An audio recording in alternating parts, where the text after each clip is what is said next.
Olá, eu sou Cris Amarante, arqueóloga, e a minha luz ainda continua péssima. Ai, gente, me perdoa pela luz, me perdoa por estar gravando esse horário. É o segundo vídeo que eu tenho que gravar. Tô desde ontem tentando gravar esse vídeo, mas hoje ele sai. É o vídeo de estudo do concurso do IFAM sobre o Paulo Duarte. Eu tenho que falar dele, porque eu comentei dele no vídeo da Lei 3924 de 61. E o Guilherme Alves e a Stephanie Dagnes falaram: Cris, faz um vídeo sobre o Paulo Duarte. Então aqui está o vídeo sobre o Paulo Duarte. Antes do vídeo sobre o Paulo Duarte, vou dar uns recadinhos. Se inscrevam no curso de Arqueologia Subaquática com o Gilson Rambelli, que a gente divulgou aí nas nossas redes. Tem dúvida? Entra no nosso Insta, entra na nossa página, fala com a gente pelo WhatsApp, pergunte, se inscrevendo lá no curso, fala, eu vi lá no Arqueologia Alternativa, beleza? Também estão abertas as inscrições para o 8º Encontro de Arqueologia do Xingó, lá em Sergipe. Até amanhã, última data para inscrição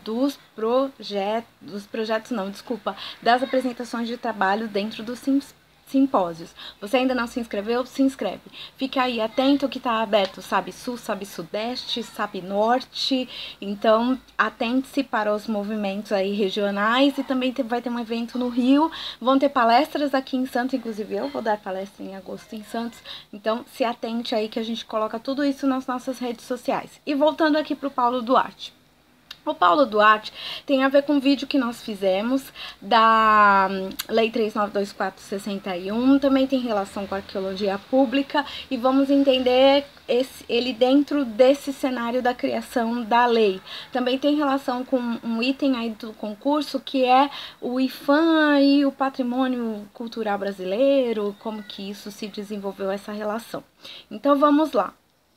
O Paulo Duarte ele foi envolvido com o pessoal do movimento de 1932, movimento modernista de 1922. Quem é brasileiro, tem gente que assiste o canal que não mora aqui no nosso país, esse movimento de artistas, intelectuais, buscava trazer coisas que eram da nação, porque até então se repetia muito que era da colônia de Portugal.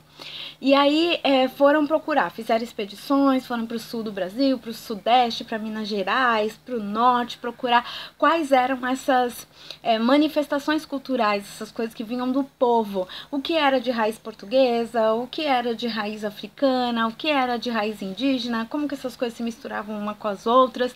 Então esse pessoal estava muito interessado nisso e Paulo Duarte junto com ele. Então algumas preocupações desse grupo que tem a ver com o início da criação do IFAM, com a Lei 3924/61. Então vamos lá. Preservação do patrimônio era uma preocupação deles. Implantação de instituições culturais, museus, institutos, fundações, eles tinham essa preocupação. Promoção de acesso à cultura, ou seja, eles queriam que todo o povo conhecesse o que a gente constrói de cultura no nosso país e que as elites conhecessem também o que o povo constrói como cultura no país. Era um movimento assim com uma ideia muito à frente do seu povo, do seu tempo e do seu povo também, da cabeça das pessoas. E mesmo hoje, acho que hoje a gente nem entende direito essas coisas que eles já pensavam lá em 30 ainda direito. A gente na continuação da discussão aqui vai entender o que eu tô falando. O Paulo Duarte, ele é considerado precursor da arqueologia pública, justamente por essa preocupação de falar sobre arqueologia, cultura, ciência para quem não é da área. O LAP, Unicamp, que é o Laboratório de Arqueologia Pública da Unicamp, tem o nome de Paulo Duarte. Quem coordena o laboratório é o professor arqueólogo Pedro Paulo Funari, que já deu entrevista aqui pra gente no canal. Vou colocar uma guiazinha com o vídeo dele falando sobre isso aqui em cima. E aí ele tinha uma proximidade com o Paulo Duarte e com outras pessoas de fora do Brasil também, e trouxe essa ideia. Mas o Paulo Duarte é considerado um dos precursores da arqueologia pública no Brasil. Ele foi o criador e responsável por muitas coisas. Uma das coisas criação do Departamento Cultural da Prefeitura de São Paulo. Então, o Paulo Duarte tinha essa preocupação aí. E desculpa, gente, eu tô aqui lendo no meu computador e ele acabou de colocar uma tela onde não era para ter colocado. Não, você não é para aparecer, eu não quero atualizar nada neste momento. Eu quero ler o que o Paulo Duarte disse para nós. Ai, que bom, ele colaborou. Então, o que o Paulo Duarte disse? Pois foi nesta sala, em torno da fria mesa de granito, que um de nós, ele tá falando da sala da casa dele, da mesa da casa dele, e desses amigos envolvidos nesse movimento intelectual das décadas de 20 e 30 no Brasil. Quem poderá saber qual de nós? Falou da perpetuação daquela roda numa organização brasileira de estudos de coisas brasileiras e de sonhos brasileiros. Mas cadê dinheiro? O nosso capital eram sonhos, mocidade e coragem.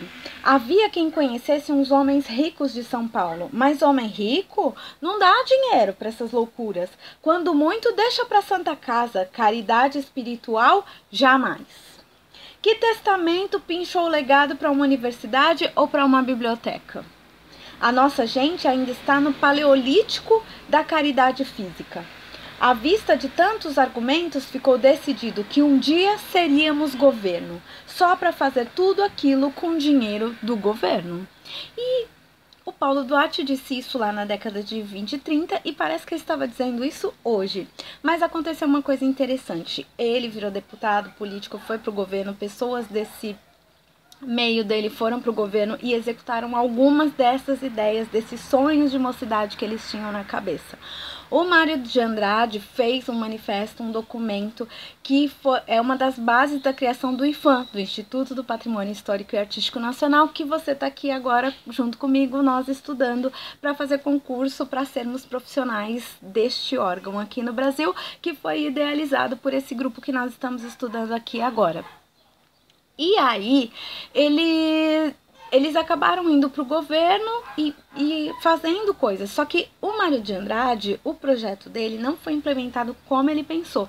Ele tinha uma visão assim muito à frente do tempo dele. Inclusive, ele já previa tomar registro de bens imateriais, que a gente só foi ter no Brasil em 2000, e a Unesco só fez um documento sobre isso em 2003, e ele já falava disso na década de 20, 30, então, do século 20. Então a gente vê como esses caras estavam assim com a cabeça muito lá à frente do tempo deles realmente.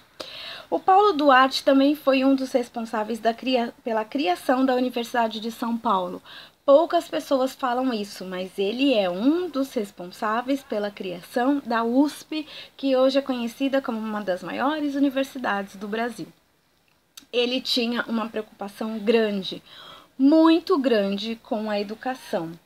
E aí a gente vê, né, que isso perpetuava, assim, perspassava por todo o trabalho dele, pelos interesses, pelo que ele construiu. Na década de 1950, o Paulo Duarte começou a se preocupar com isso da criação de uma legislação nacional que defendesse o patrimônio arqueológico. Paulo Duarte tinha uma relação próxima com Paul Rivet, ele viajou para a França e conheceu os estudos do Paul Rivet, e o Paul Rivet se interessou muito pela questão do sambaquis. Vocês lembram que eu já comentei lá no vídeo de sambaquis? Vou deixar aqui na nossa guia também sambaquis para vocês saberem a respeito do que eu estou falando. Eu não vou entrar nisso nesse vídeo agora, mas assiste esse vídeo que você vai saber o que é. E o Paulo Duarte, muito preocupado com isso e com a destruição desses sítios, ele falou, não, a gente precisa de uma lei para preservar, porque uma lei vai resolver isso. Ele não estava sozinho, ele foi arregimentando outras pessoas no Brasil. Isso já foi tema de pergunta em concurso do IPHAN, tá, gente? Sobre esse grupo que se reuniu para a proteção do patrimônio. Um deles, então, ele estava aqui no estado de São Paulo, onde eu estou também, e ele falava de ações de preservação e de pesquisa aqui no estado de São Paulo. Ele tinha contato também com Loureiro Fernandes, que tinha um movimento semelhante no Paraná.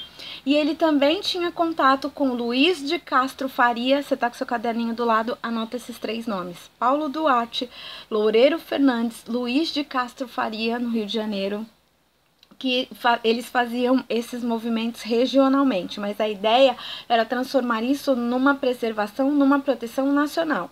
Então vejam bem, ele começou a discutir isso na década de 50 e isso só virou realidade em 1961, mais precisamente no dia 26 de julho de 1961. Estamos pertinho dessa data. E o que nós comemoramos nesse dia? O Dia do Arqueólogo, que é o dia da promulgação dessa lei chamada de Lei da Arqueologia.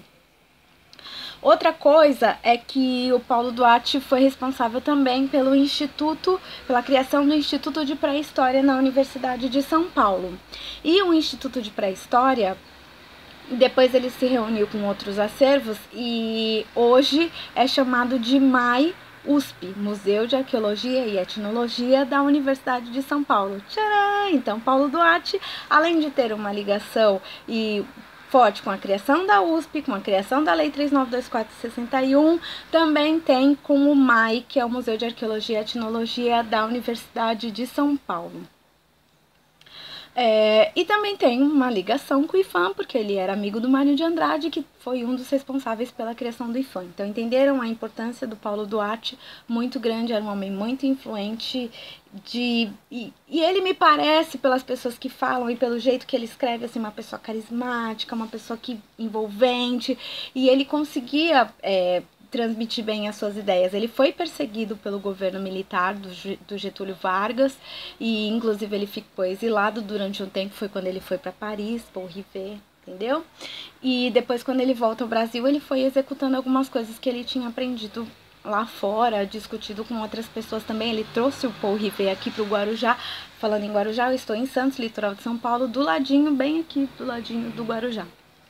Então, que aliás foram esses sambaquis do Guarujá que deixaram o Paulo Duarte assim intrigado para, precisamos preservar isso daqui. Ele veio em Santos, falou: em Santos muita coisa já se destruiu, então para não se destruir o resto, e assim no litoral brasileiro todo, vamos logo encaminhar essa lei de proteção aí desses sítios arqueológicos.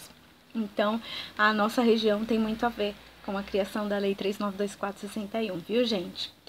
E outra coisa que o Paulo Duarte escreveu, que eu gosto muito, são palavras dele. Ele disse: outra coisa que me parece de enorme e imediata necessidade é a organização dos museus. Mas, pelo amor de Deus, museus à moderna, museus vivos, que sejam de ensinamento ativo, que ponham realmente toda a população do estado de sobreaviso contra o vandalismo e o extermínio. Haverá visitas obrigatórias em dia de trabalho de operários, estudantes, crianças, visitas vivas, sem conferência de hora, mas acompanhadas de explicador inteligente. Sem isso, não haverá museu, mas cemitério. Sem isso, sem o auxílio do povo esclarecido, jamais conseguiremos nada de permanentemente eficaz contra o vandalismo e extermínio. Gente, não é pra mais esse homem? Ele disse isso na década de 30. Vem aqui, Paulo Duarte, pelo amor de Deus, em 2018 dizer isso de novo. Por exemplo, eu estou em Santos. A minha dissertação de mestrado, eu defendo que aqui tem que ter um museu de arqueologia. Nós temos mais de 50 sítios arqueológicos cadastrados aqui, mais de 50 anos de pesquisa nessa cidade, e a gente não tem aqui um museu de arqueologia.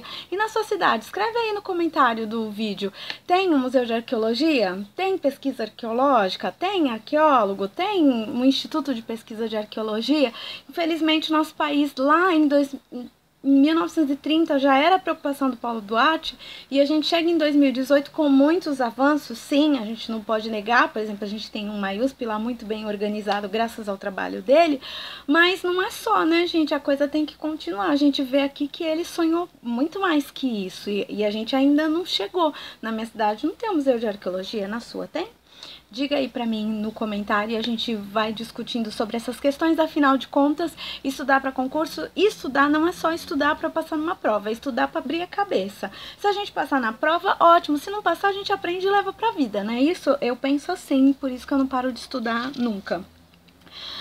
O Paulo Duarte, ele influenciou intelectuais atuais. Eu já comentei com vocês do Pedro Paulo Funari, e que depois desenvolveu tantos textos sobre arqueologia pública e que fala tão apaixonadamente do Paulo Duarte. E outra pessoa que também teve uma influência é a Cristina Bruno, que ela trabalhou com ele no Instituto de Pré-História da USP como uma das organizadoras desse setor educativo do museu, porque o Instituto de Pré-História da USP já nasceu com essa ideia de educação junto, de divulgação divulgação científica e, como vocês viram, uma ideia muito viva, muito...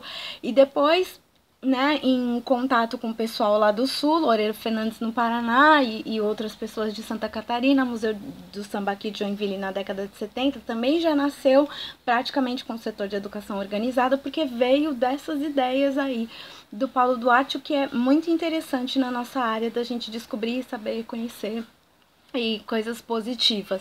Então, pessoas que ele influenciou hoje são influenciadoras. A Cristina Bruno é a atual presidente do MAI, do Museu de Arqueologia da USP, pelo menos até onde eu saiba, e se não é assim, até bem próximo, ela era. Eu acredito que seja ainda. E por que eu só falei dessas duas pessoas? Porque o Pedro Paulo Funari e a Cristina Bruno foram meus professores e falam tão apaixonadamente do Paulo Duarte que me fizeram ficar apaixonada por ele também, e discutem esses temas todos de arqueologia pública, museu de arqueologia, educação patrimonial, gestão do patrimônio, tudo influência, né, direta do Paulo Duarte aí, deixando o seu legado. A pessoa que faz a diferença deixa o seu legado. E agora eu estou aqui falando para vocês sobre essa experiência que veio de alguém que sonhou com um patrimônio arqueológico preservado no nosso país. Gente, esse vídeo ele é um pouquinho grande, ele já tá acabando, mas é um vídeo de estudo, eu espero que você goste. Ai, me perdoa, outro dia me disseram que eu falo rápido e sem pausa. Eu acho que quando eu me empolgo, eu falo ainda mais rápido e com menos pausa. Mas espero que vocês tenham entendido. Deixem aí nos seus comentários se vocês gostaram, que outros vídeos você gostaria que eu fizesse. Afinal de contas, nós estamos aqui num processo interativo. Esse vídeo foi feito a pedidos do Guilherme e da Stephanie, e que outros vídeos serão feitos assim, do mesmo modo, desde que dentro aqui do nosso assunto do concurso, né, gente? E eu não discuto edital, ai, vaga, não sei o que, não. Eu tô discutindo assuntos, temas de estudo do concurso, ok? Só para fechar aqui, duas teses na USP foram escritas sobre o Paulo Duarte. Uma foi escrita pela Isabel Soraya Beck Sanabria, defendida em 2013 na USP, e outra é da Aureli Alves de Alcântara, de onde eu tirei algumas informações e também esses trechos que eu li aí para vocês. Ela defendeu essa tese em 2007 no MAI, e você pode ter acesso, a gente vai deixar o link aqui nas nossas descrições. Bons estudos, boa semana e até a próxima!